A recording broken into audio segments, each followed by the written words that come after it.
சோத்திரம் ஆண்டவரே, சோத்திரம் அப்பா. உம்மை துதிக்கிறோம் ராஜா. ஆவியானவரே, வல்லவரே, நல்லவரே, உன்னதமானவரே, அப்பா உம்மை துதிக்கிறோம், வாழ்த்துகிறோம், வணங்குகிறோம் ராஜா.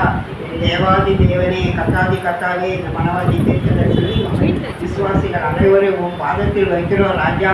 அப்பா அவங்களுக்கு 30, 60, 100 வருமானத்தை பெருக்கி தருபடியாக ஜெபிக்கிறோம் ராஜா. அவங்க வீட்டில் எண்ணெயும் மாவும் குறையப்படாமல் பாதுகாத்து கொள்ளும் ராஜா.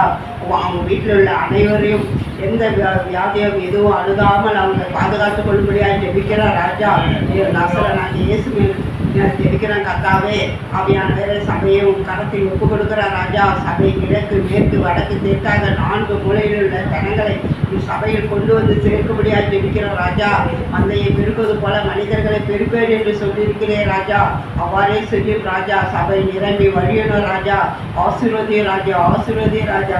உன் கரத்தில் ஒப்பு கொடு